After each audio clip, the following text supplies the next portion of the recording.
पिछले भाग में आपने देखा कि मेघना अपने आप को एक राजकुमारी बने महल में देखती है और फिर कोई पीछे से उसके कंधे पर हाथ रखता है। तभी वो चीखती हुई नींद से जाग उठती है। अब आगे। अरे क्या हुआ मेघना? मेघना की सांसें तेज तेज चल रही थी। उसके माथे पर पसीना आ गया था। कुछ बोल तो, क्या हुआ? बहुत ही अजीब सपना देखा यार। देख, मुझे लगता है तो इस गांव की झूठ मूठ की हिस्ट्री के बारे में ज्यादा ही सोच रही है। हम लोग बस मृत्युंजय अमृत का सैंपल लेते हैं और निकलते हैं यहाँ से, ठीक है? इस पर मेघना ने हल्के से हाँ में सर हिलाया। लेकिन सच कहा जाए तो असल में वो अपने साथ हो रही और इस गांव में घट रही हर एक घटना का रहस्य जानना चाहते थे। सुबह सुबह चीखना चिल्लाना बंद करो और दोनों हाथ मुंह धोकर नाश्ते के लिए आ जाओ। ये कहकर ठकुराइन वहां से चली गई। ये औरत बहुत ही खड़ूस है। एक बार हमारा काम हो जाए, इस गांव को मुड़कर भी नहीं देखना मुझे। ये दोनों फ्रेश होकर नाश्ता करने पहुंचे तो अनुज ने उठकर मेघना के लिए चेयर पुल अप की।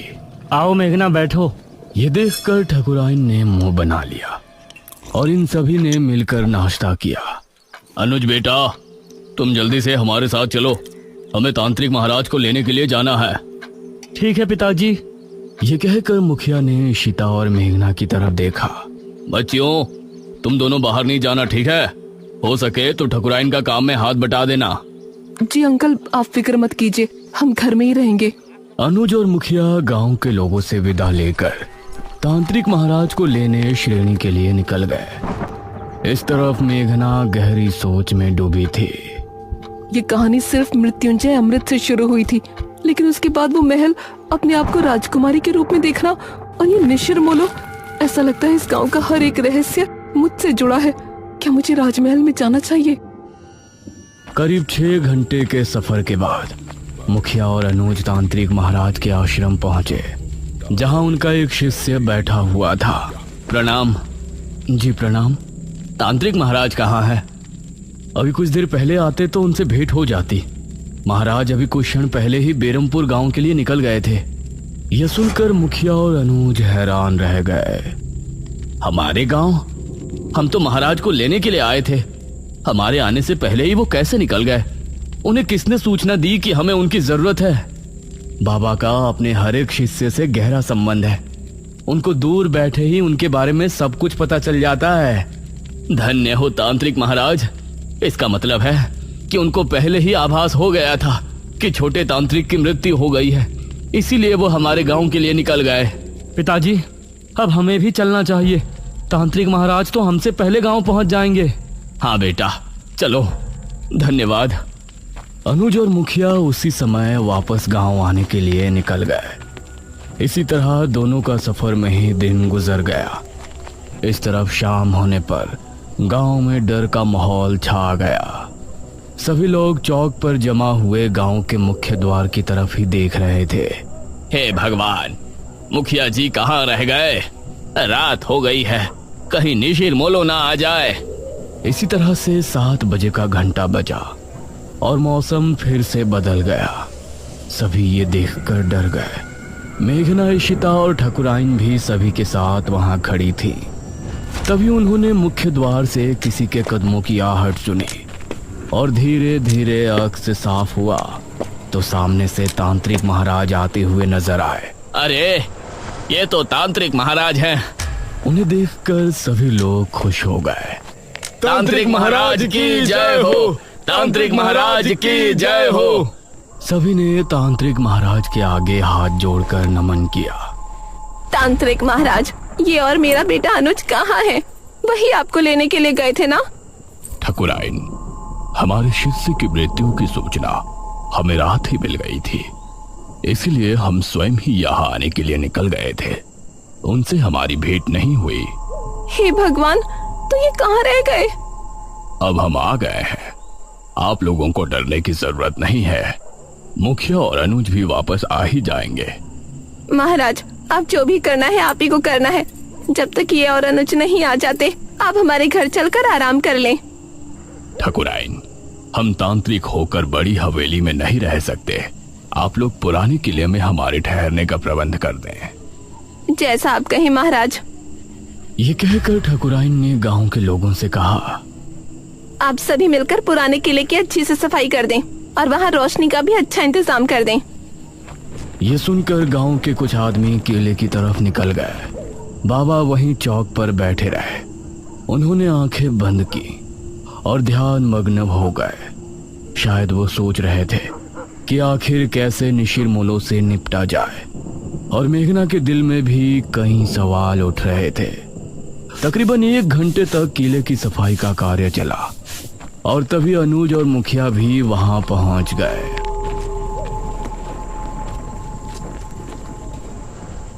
शुक्र है आप आ गए जी। प्रणाम तांत्रिक महाराज। मुखिया की आवाज सुनकर तांत्रिक महाराज ने आंखें खोली। तभी गांव के आदमी भी वहां पहुंच गए। किले की सफाई हो चुकी है ठाकुराइन, अब तांत्रिक महाराज वहां ठहर सकते हैं। आप सभी हमारे साथ किले में चलिए। निशिर-मोलो इतने सालों बाद कैसे वापस जाग उठे, ये जानने से पहले हम सभी को निशिर-मोलो की पूर्ण कहानी को दोहराने की जरूरत पड़ेगी। अब सभी लोग मिलकर किले में पहुंचे। तांत्रिक महाराज एक ऊंचे टीले पर बैठे थे।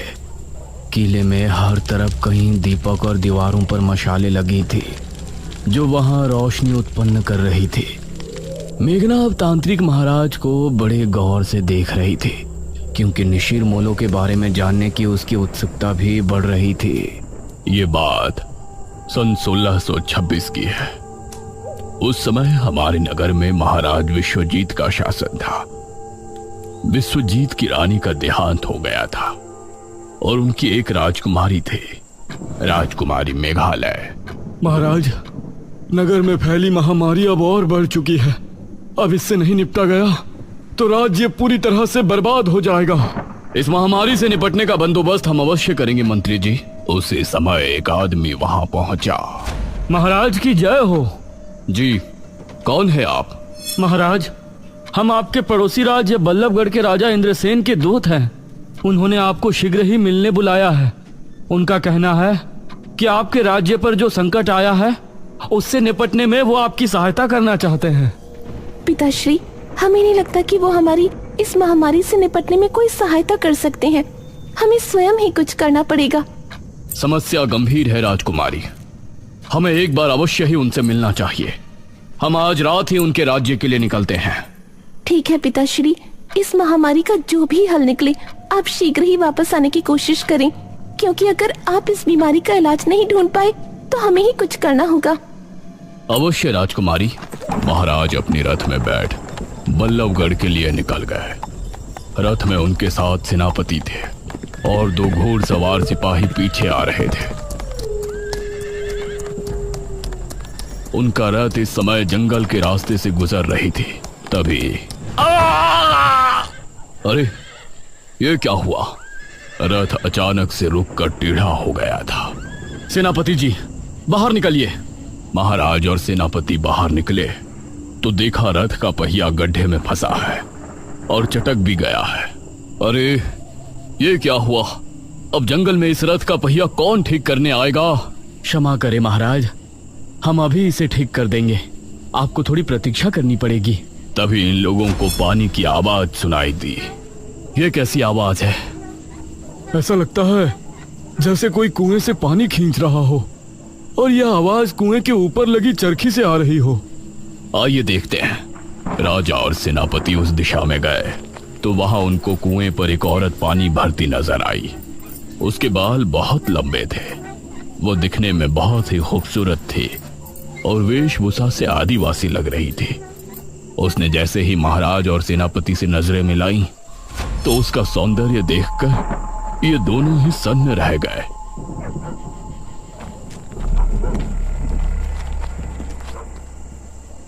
अरे, आप तो हमारे महाराज लग रहे हैं। प्रणाम महाराज। प्रणाम। क्या नाम है आपका? मेरा नाम दमयंती है महाराज। यहाँ पास ही मेरी कुटिया है। आप इस समय जंगल में? असल में हम पड़ोसी राज्य के लिए निकले थे। हमारा रथ खराब हो गया है तो इसीलिए हम जंगल में भटक रहे हैं। महाराज, तो आप हमारी कुटिया में चलिए। यहाँ भटकना ठीक नहीं है। जब तक रथ ठीक नहीं हो जाता आप वहाँ रुक सकते हैं। ये दोनों दमयंती के साथ उसकी कुटिया में चले गए और फिर दमयंती ने दोनों को पीने के लिए पानी दिया। कितनी सुंदर है ये। अगर ये हमारी पत्नी बन जाए तो जीवन धन्य हो जाए। कितनी सुंदर स्त्री है। अगर ये हमारी पहली महारानी बन जाती तो कितना अच्छा होता। लेकिन हम एक महाराज होकर इसके सामने अपना प्रस्ताव रखें और इसने ठुकरा दिया तो इससे हमारा बहुत अपमान होगा। दमयंती दोनों को देखकर मुस्कुराने लगी। क्या हुआ दमयंती जी, आप इस तरह से क्यों मुस्कुरा रही हैं? दमयंती ने दोनों की तरफ देखा और बोली, अगर हम कहें कि हम आप दोनों के मन की बात सुन सकते हैं तो आपको कैसा लगेगा? ये आप क्या कह रही हैं? भला कोई किसी के मन की बात कैसे सुन सकता है? मैं सुन सकती हूँ महाराज। अभी सेनापति जी ने हमें अपनी धर्मपत्नी और आपने हमें अपनी महारानी बनाने के बारे में सोचा है। ये सुनकर सेनापति और महाराज दोनों ही हैरान रह गए। आप लोग घबराएं नहीं, मैं भी आप दोनों में से किसी एक की होना चाहती हूँ। ये सुनकर महाराज और सेनापति दोनों के चेहरे पर मुस्कान छलक आई। तो ठीक है दमयंती, अपना निर्णय सुनाए। इससे पहले ही सेनापति बोला, महाराज, अगर आप दमयंती को चाहते हैं तो हम आपके विरुद्ध नहीं जा सकते। ये सुनकर महाराज को बहुत अच्छा लगा और दमयंती भी मुस्कुराई। किंतु हम एक महारानी का जीवन नहीं जीना चाहते। हम आपकी धर्मपत्नी बनकर सिर्फ अपना पत्नी धर्म निभाना चाहते हैं। अगर आपको हमारा प्रस्ताव स्वीकार है तो आपको अभी इसी क्षण हमसे विवाह करना होगा। महाराज ने उसी समय अग्नि के साथ फेरे लेकर दमयंती से विवाह कर लिया। सुबह होने तक रथ भी ठीक हो गया था। महाराज ने दमयंती को भी अपने साथ लिया और फिर उस राज्य पहुंचे। राजा इंद्रसेन को हमारा नमन है। आइए महाराज, बैठिए। महाराज और इंद्रसेन में बातें हो रही थी, लेकिन इंद्रसेन भी दमयंती पर मोहित हो गया था। आज रात इस विश्वजीत को रास्ते से हटाकर हम दमयंती को अपना लेंगे और फिर कल ही इसके राज्य पर हमला बोलकर उसे भी अपने अधीन कर लेंगे। दमयंती उसको बड़ी गौर से देख रही थी और उसके चेहरे पर गुस्सा दिखने लगा था। क्या हुआ दमयंती? महाराज, राजा इंद्रसेन आपकी कोई मदद नहीं करना चाहते। रात होने पर आपको रास्ते से हटाने की योजना बना रहे हैं और हमें हमेशा के लिए अपना बना लेंगे और आपके राज्य को भी हड़प लेंगे। यह सुनकर इंद्रसेन भी हैरान रह गया। महाराज को बहुत गुस्सा आया। उन्होंने उसी समय अपनी तलवार निकाली।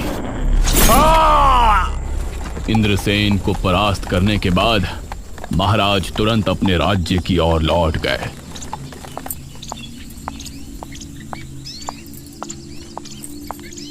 राजकुमारी बहुत चिंता में थी। प्रणाम पिताश्री। क्या बताया इंद्रसेन ने? क्या उस महामारी का कोई हल निकला? इंद्रसेन ने हमें बहाने से वहां बुलाया था। वो हमें मारना चाहते थे। वो तो धन्य हो दमयंती का जो इन्होंने हमें बचा लिया। राजकुमारी को महाराज की बात जरा भी समझ में नहीं आई। उसने दमयंती को घूर कर देखा। पिताश्री, अब हम ही इस महामारी का कोई इलाज ढूंढने जाते हैं। आप राज्य कार्य संभालें। दमयंती राजकुमारी को बहुत ही रहस्यमय मुस्कान के साथ देख रही थी। राजकुमारी महल से निकली और इस तरह राजा दमयंती के साथ महल में समय बिताने लगे और धीरे धीरे राज्य के कामों से दूर होते गए। करीब 1 वर्ष और माह के बाद राजकुमारी वापस लौटी। पिताश्री, हमने उस बीमारी से लड़ने का इलाज ढूंढ निकाला है। बहुत अच्छे राजकुमारी, बताइए ये कैसे संभव है? पिताश्री, हमने एक महासिद्धि करके ये बीज हासिल किया है। इसी के जरिए हमें उस महामारी के साथ हर बीमारी से छुटकारा मिल जाएगा। क्या? इस बीज के जरिए? जी पिताश्री, वो कैसे होगा ये आपको अगले 7 दिनों के भीतर पता चल जाएगा। राजकुमारी ने उस बीज को अपने हाथों से जंगल में जाकर बो दिया और रोजाना अपने हाथों से उसे पानी देने जाती। महाराज को राज्य की कोई चिंता नहीं थी। वो हर समय बस दमयंती के पास ही बैठे रहते थे।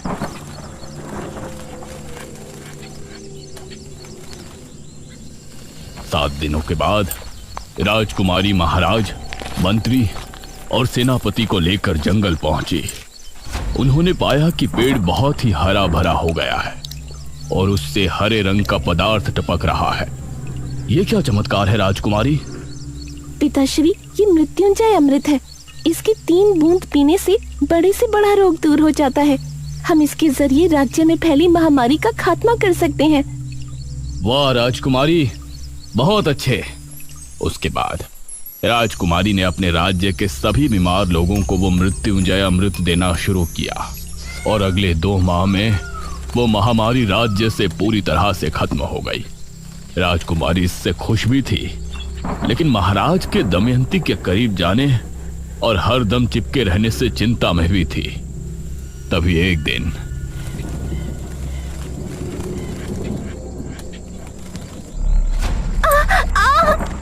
महाराज!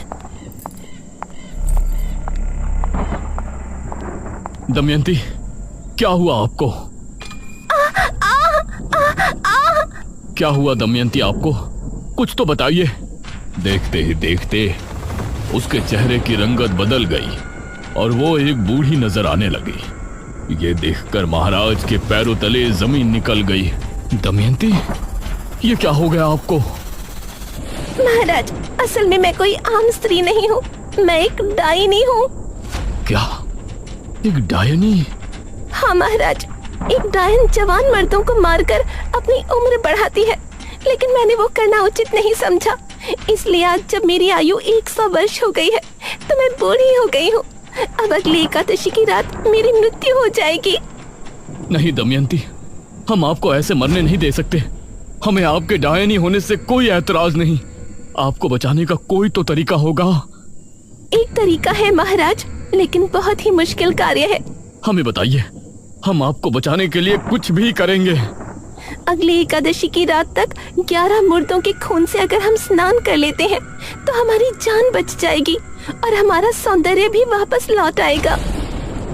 महाराज ने अब दमयंती को बचाने का प्रयास शुरू किया। राज्य में जब भी किसी की मौत होती तो उनके घरों से उनकी लाश को उठवा लिया जाता था और इसी तरह 10 लाशों के खून से दमयंती को नहला दिया गया था। इससे परेशान होकर मंत्री ने राजकुमारी को सब बताया। राजकुमारी, राज्य में हाहाकार मचा हुआ है। महाराज दमयंती को जवान बनाने के लिए मृत लोगों के शव का अंतिम संस्कार नहीं होने दे रहे हैं। उनके शव को बुरी तरह से काटा जाता है और उनके खून से दमयंती स्नान करती है। इससे प्रजा बहुत क्रोध में है। क्रोध की बात तो है ही मंत्री जी। मृत्यु के बाद जल्दी अंतिम संस्कार न किया जाए तो ये मृतक और उसके परिजनों के साथ नाइंसाफी होती है। वो कभी भी मोक्ष के द्वार से होकर नहीं गुजर सकते। हम पिताश्री से इस विषय में बात करेंगे।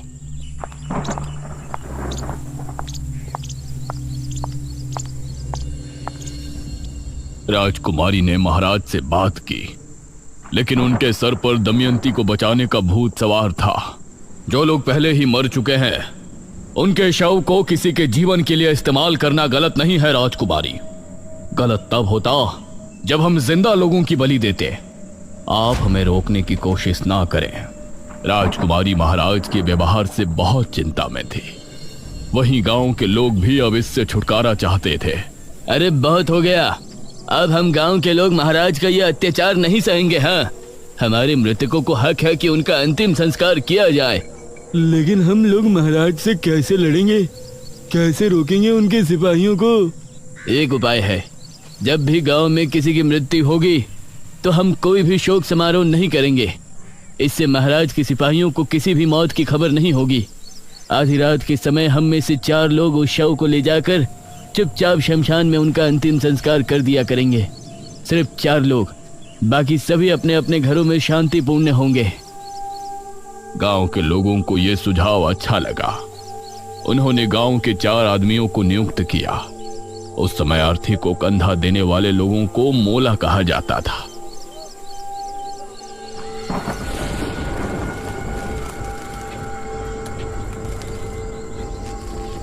ये 4 लोग रात के समय निकला करते थे, इसीलिए इनका नाम निशिर मोलो रखा गया।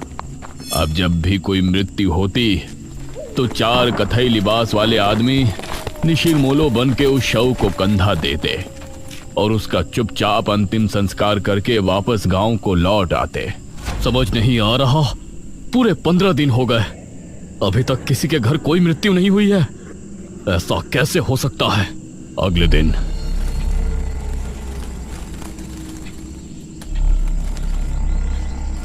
महाराज के गुप्तचरों के द्वारा महाराज को यह बात आखिर पता चल ही गई और उनका क्रोध 7वें आसमान पर आ गया।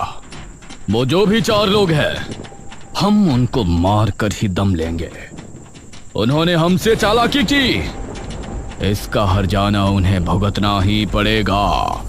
महाराज ने अब अपने गुप्त सिपाहियों को तैनात कर दिया था, जो छिपकर रातों को जागकर गांव पर नजर रख रहे थे। एक रात निशिर मोलो एक अर्थी लेकर निकले।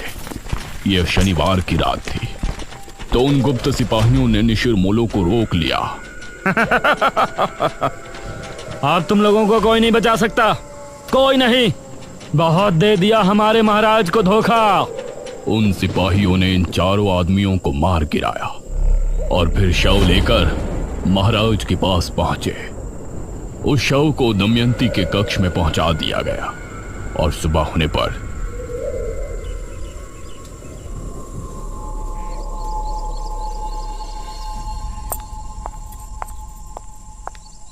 दमयंती कक्ष से बाहर निकली अपने उसी खूबसूरत जवान अवतार में। उसे देखकर महाराज ने उसे भरी सभा में गले लगा लिया। दमयंती की आंखों में एक रहस्यमयी चमक थी, जैसे कि वो कुछ छिपा रही है। लेकिन अब निशिर मोलो की आत्मा गांव में भटकने लगी थी। वो 4 आत्माएं अपने कंधे पर ताबूत उठाए हर शनिवार की रात गांव में भटकती थी। उस समय उन आत्माओं को जो भी दिखाई देता, वो समझती कि ये राजा के सिपाही है जो उनको रोकना चाहते हैं, इसीलिए वो उसको अपने साथ ले जाती। इतना कहकर तांत्रिक महाराज चुप हो गए।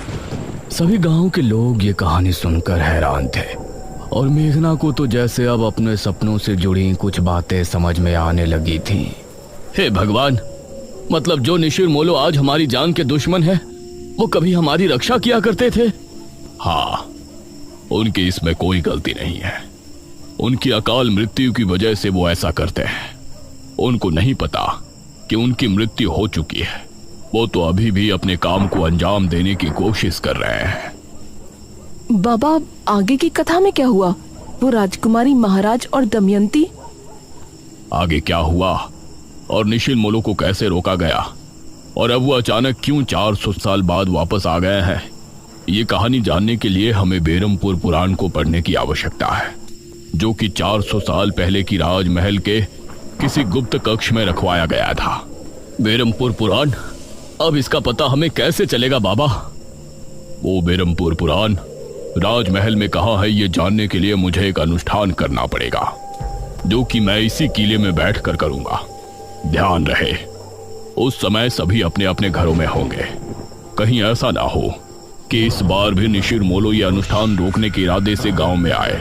निशिर मोलो कौन है ये तो हमने जान लिया है, लेकिन इन सब का मेघना से क्या संबंध है? निशिर मोलो उसके आने से कैसे जाग उठे? राजा के साथ क्या हुआ और दमयंती असल में क्या है? इन सभी सवालों के जवाब जानने के लिए हमारे साथ बने रहिए निशिर मोलो के अगले पार्ट में।